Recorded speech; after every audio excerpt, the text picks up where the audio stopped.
Hai, salam mesra, salam muhibah, salam KMK hebat, salam katakan pada KMK. Selamat bertemu kembali dengan saya, Cikgu Koni, dalam subjek Kesusastraan Melayu Komunikatif STPM.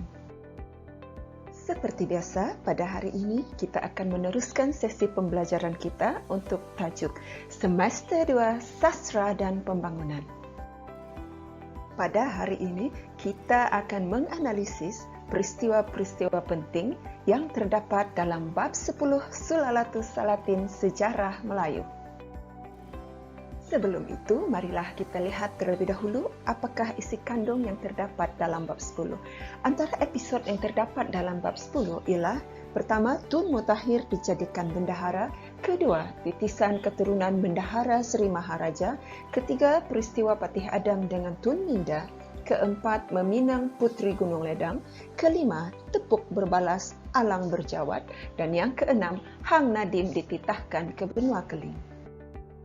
Baiklah, sekarang kita mulakan kupasan bab 10 kita dengan melihat episod pertama, Tun Mutahir dijadikan bendahara. Dalam episod ini ada 3 watak penting, iaitu Raja Abdullah, Sultan Mahmud Shah dan Seri Maharaja Tun Mutahir. Kita lihat Raja Abdullah. Raja Abdullah merupakan putera kepada Raja Menawar, iaitu Raja di Kampar.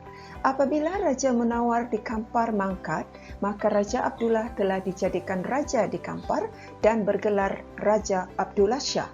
Raja Abdullah ini telah dijadikan menantu oleh Sultan Mahmud Shah. Kemudian kita lihat watak Sultan Mahmud Shah. Dalam episod ini, Sultan Mahmud Shah ingin melantik bendahara bagi menggantikan Bendahara Putih yang telah meninggal dunia.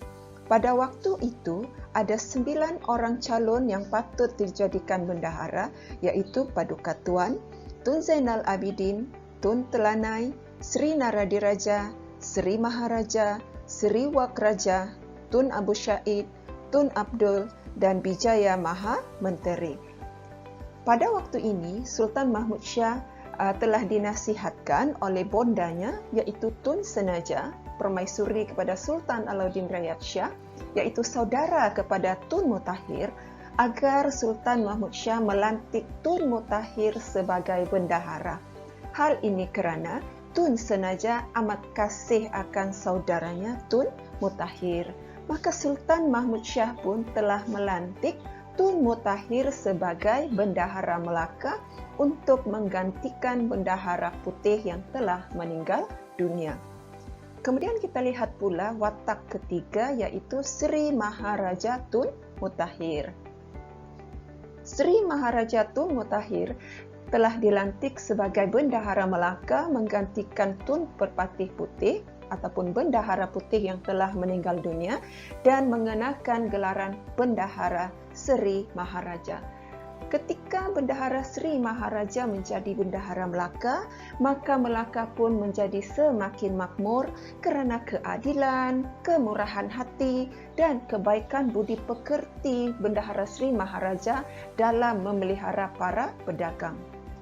Seperti yang telah diramalkan oleh Bendahara Paduka Raja Tun Perak bahawa Sri Maharaja akan menjadi orang besar yang melebihi kebesaran Tun Perak, maka pada ketika Sri Maharaja ini menjadi bendahara, kedudukan Bendahara Sri Maharaja ini sangat besar. Kebesaran Sri Maharaja ini ketika menjadi bendahara dapat dilihat ketika di balai menghadap.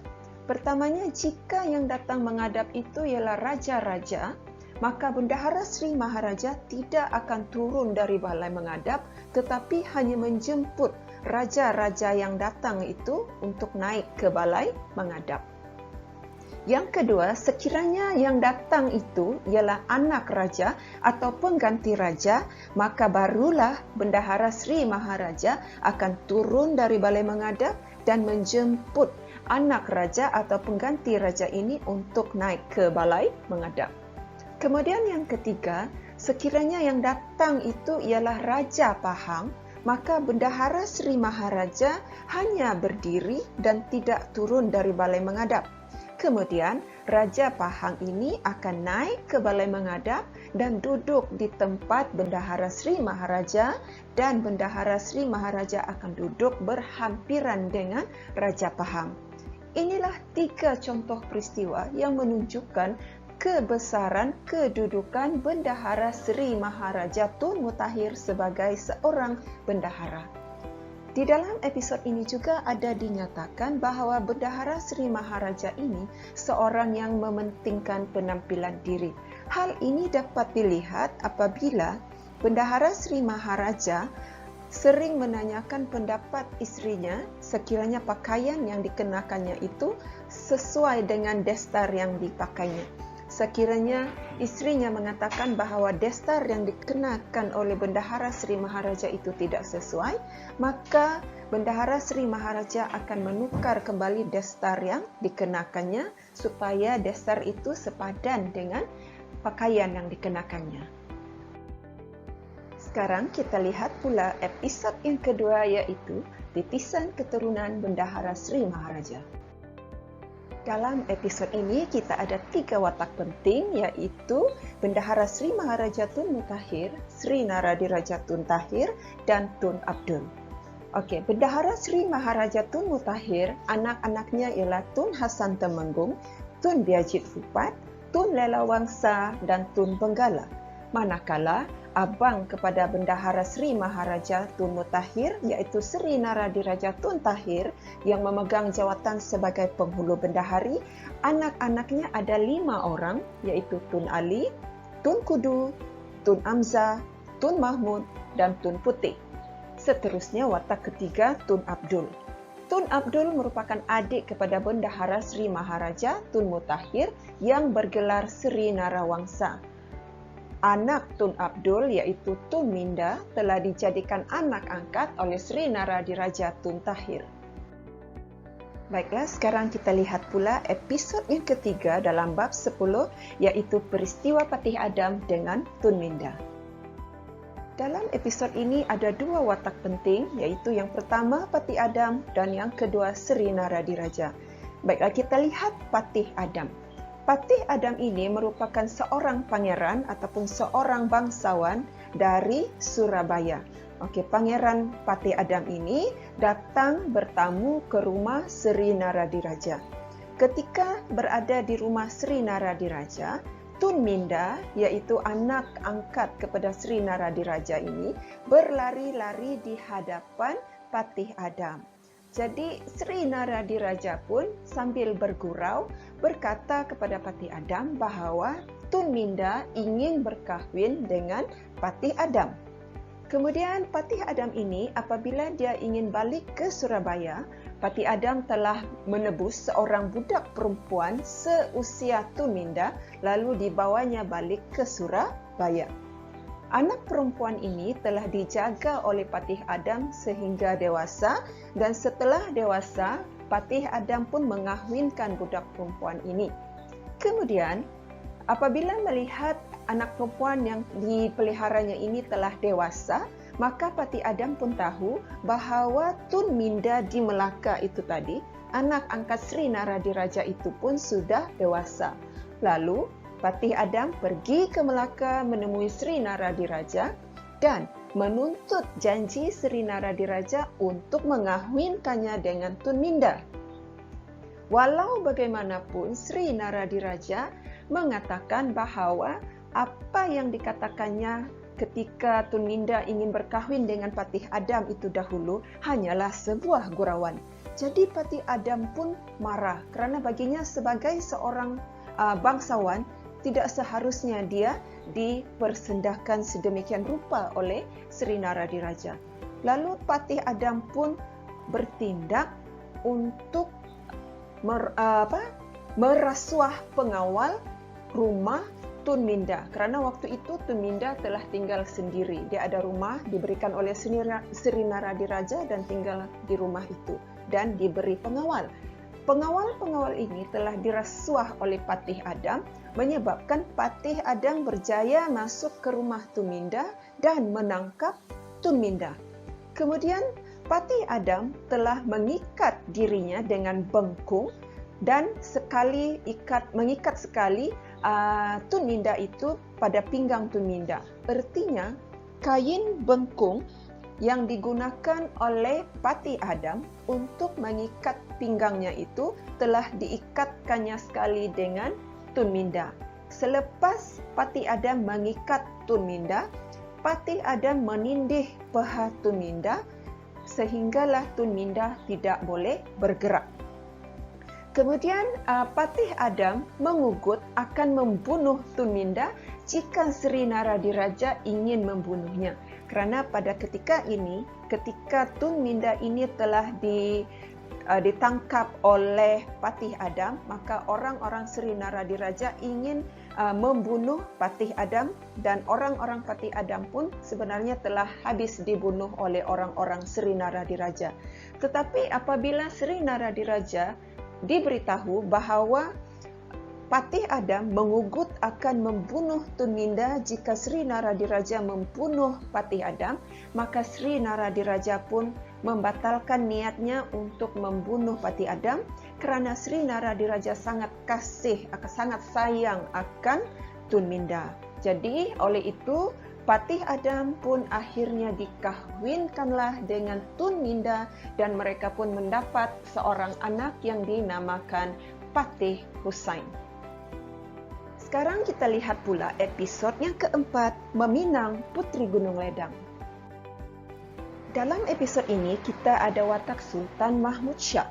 Sultan Mahmud Shah telah kemangkatan permaisuri baginda iaitu bonda kepada Raja Ahmad. Ketika ditanyakan oleh para pembesar, para orang besar-besar dengan siapa Sultan Mahmud Shah ingin berkahwin, Sultan Mahmud Shah memberitahu bahawa baginda hanya ingin berkahwin dengan puteri yang tidak dimiliki oleh raja-raja lain untuk menunjukkan baginda ini seorang yang lebih istimewa, lebih berkuasa, lebih daripada segala-galanya berbanding dengan raja-raja lain.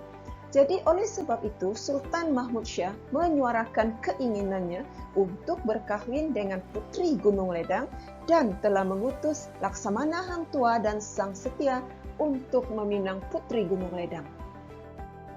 Dalam episod ini juga kita ada watak Tun Mamat. Tun Mamat ini merupakan penghulu Indragiri yang dibawa oleh Hang Tua untuk menebas jalan menuju ke Gunung Ledang.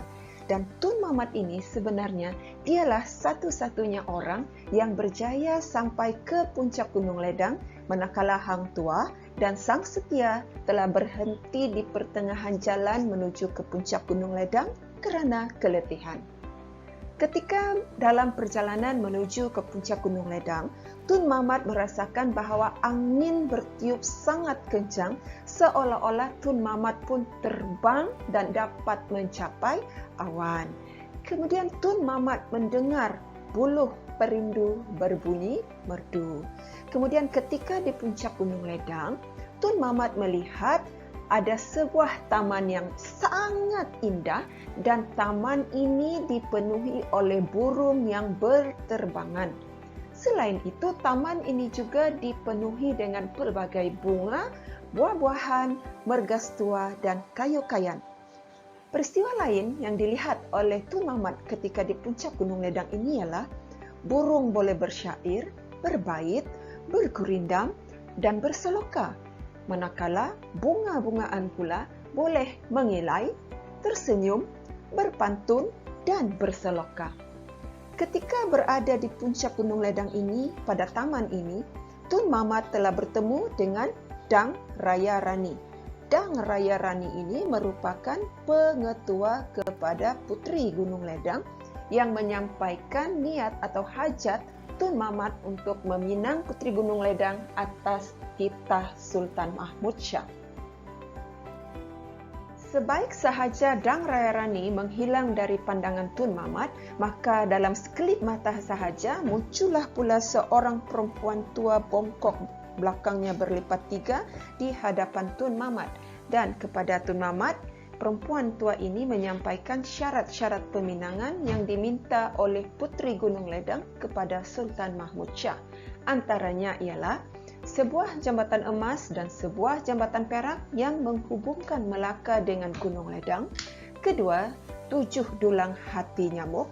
Ketiga, 7 dulang hati kuman. Keempat, setempayan air pinang muda. Kelima, setempayan air mata. Dan yang keenam, semangkuk darah Raja Ahmad, iaitu putra kepada Sultan Mahmud Shah.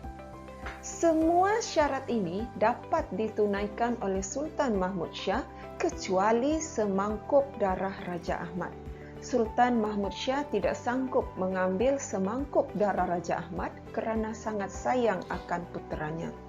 Sikap ini jelas menggambarkan bahawa Sultan Mahmud Shah seorang yang mementingkan diri dan mementingkan hawa nafsu kerana sanggup menyediakan syarat-syarat peminangan yang serba aneh dan menyeksa orang Melaka untuk menunaikannya, tetapi tidak sanggup untuk mengambil hanya semangkuk darah Raja Ahmad. Jadi sebenarnya perempuan tua bongkok 3 itu tadi ialah Puteri Gunung Ledang sendiri yang menjelmakan dirinya seperti seorang tua. Dengan syarat-syarat peminangan ini yang dikemukakan oleh Puteri Gunung Ledang ini yang gagal ditunaikan oleh Sultan Mahmud Shah, iaitu semangkuk darah Raja Ahmad ini gagal ditunaikan oleh Sultan Mahmud Shah, maka Sultan Mahmud Shah pun tidaklah dapat berkahwin dengan Puteri Gunung Ledang. Sekarang kita beralih ke episod yang kelima, tepuk berbalas, alang berjawab. Dalam episod ini ada 3 watak penting, iaitu yang pertama Sultan Narasingha, kedua Maharaja Ishaq, dan yang ketiga Sultan Mahmud Shah. Sultan Narasingha ini merupakan Raja Indragiri dan menantu kepada Sultan Alauddin Rayat Shah. Dalam episod ini Sultan Narasingha berada di Melaka dan Sultan Narasingha ingin kembali ke Indragiri, membawa rakyat Indragiri yang berada di Melaka untuk kembali ke Indragiri kerana rakyat Indragiri ketika berada di Melaka telah diperhambakan oleh anak tuan-tuan di Melaka. Oleh itu Sultan Narasingha ingin kembali ke Indragiri. Namun Sultan Mahmud Shah tidak benarkan. Kemudian Sultan Narasingha memohon kebenaran kepada Sultan Mahmud Shah untuk membawa permaisurinya berjalan-jalan, ataupun dalam buku teks ini dikatakan istilahnya bermain.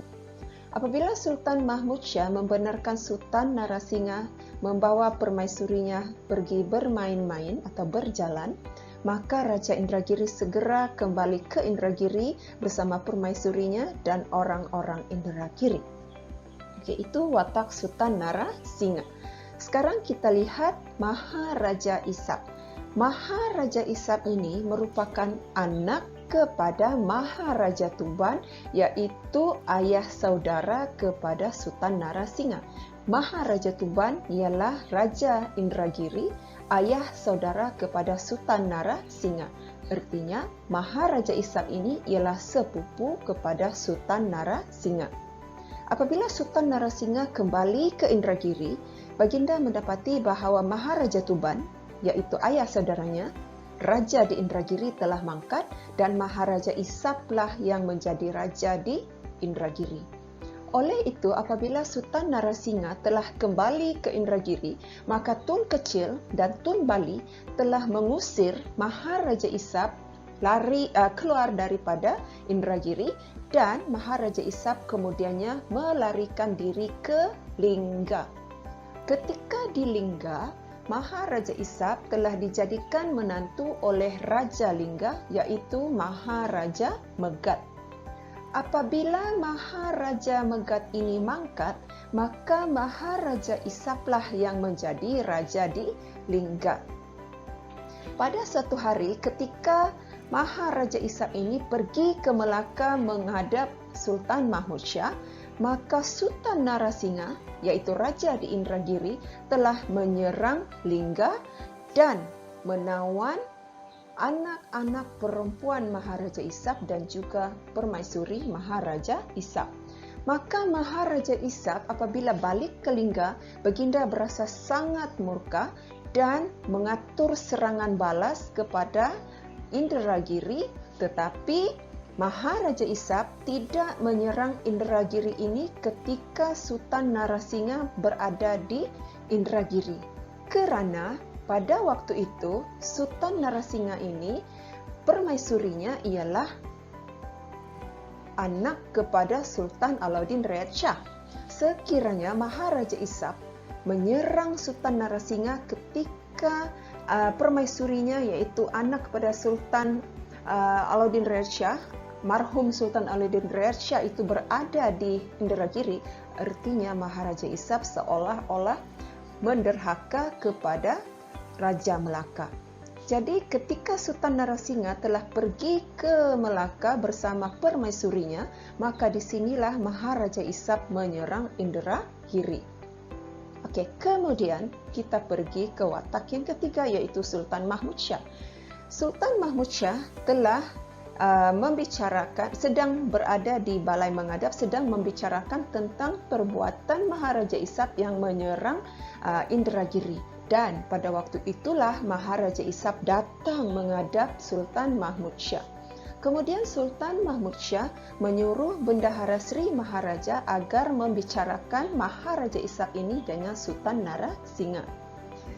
Maharaja Ishak mengemukakan kepada Sultan Mahmud Shah bahawa memang benar dia menyerang Indragiri, tetapi dia hanya menyerang Indragiri ketika Sultan Narasinga dan permaisurinya iaitu Puteri Melaka berada di Melaka, bukannya ketika Puteri Melaka itu berada di Indragiri. Maka apabila mendengar sembah daripada Maharaja Ishak ini, maka Sultan Mahmud Shah pun sangat berkenan dengan Maharaja Ishak, lalu menyuruh Maharaja Ishak dan Sultan Narasinga ini untuk berbaik-baik. Sekarang kita beralih ke episod yang terakhir iaitu Hang Nadim dititahkan ke benua Keling. Antara watak penting dalam episod ini ialah Hang Nadim. Hang Nadim ialah menantu kepada Laksamana Hang Tuah dan telah dititahkan oleh Sultan Mahmud Shah ke benua Keling untuk membeli 40 jenis kain serasa.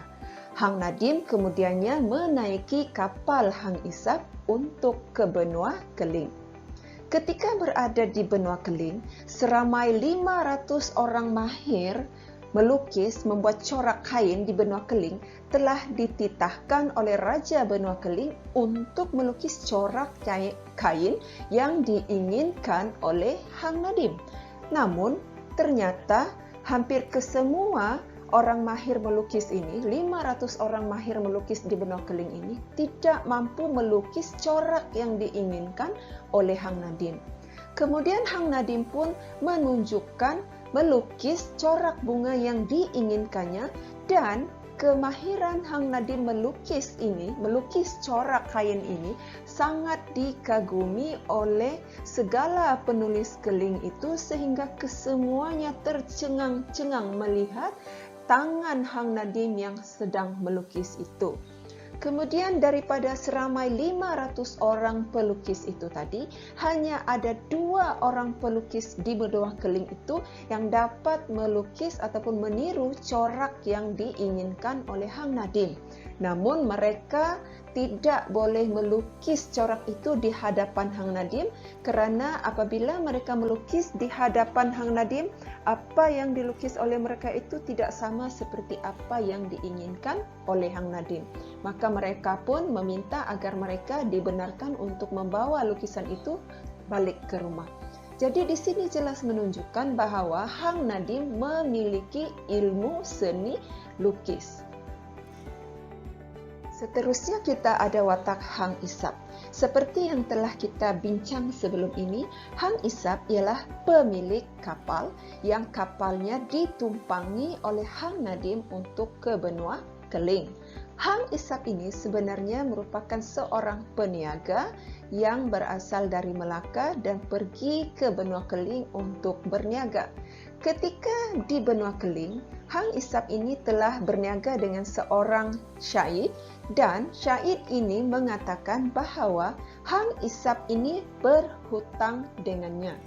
Hang Ishak menafikan dengan mengatakan bahawa dia tidak berhutang dengan syair ini, dengan peniaga di benua Keling ini, dan Berbalahlah Syahid ini dengan Hang Isap. Bergaduhlah Hang Isap dengan Syahid ini. Kemudian Hang Isap yang berasa tidak puas hati telah menggelar Syahid ini sebagai wali pelir. Apabila Syahid ini digelar wali pelir oleh Hang Isap, maka marahlah Syahid ini kerana sebagai seorang hamba Allah, dia telah dipermalukan oleh Hang Isap. Oleh itu, Syahid ini telah menyumpah Hang Isap bahawa kapal kenaikan Hang Isap ini, kapal Hang Isap ini akan karam di laut. Jadi Hang Nadim yang pada ketika itu berada bersama-sama dengan Hang Isap dan juga Syahid meminta kepada Syahid agar jangan melibatkan dirinya dalam sumpahan itu. Kemudian Syahid pun mengatakan bahawa Hang Nadim tidak akan ditimpa musibah tetapi dia akan selamat.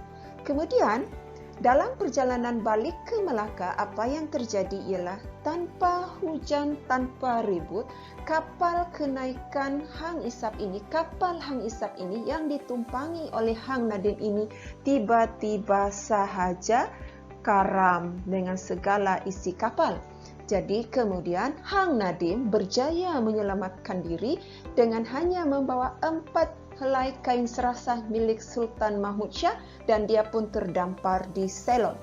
Ketika di Ceylon, Raja Ceylon telah menyuruh Hang Nadim untuk membuat tanglong telur dari kulit telur. Hang Nadim telah berjaya menghasilkan tanglong telur dari kulit telur yang diukirnya dengan indah dan dipasang dengan lilin seperti yang diminta oleh Raja Ceylon.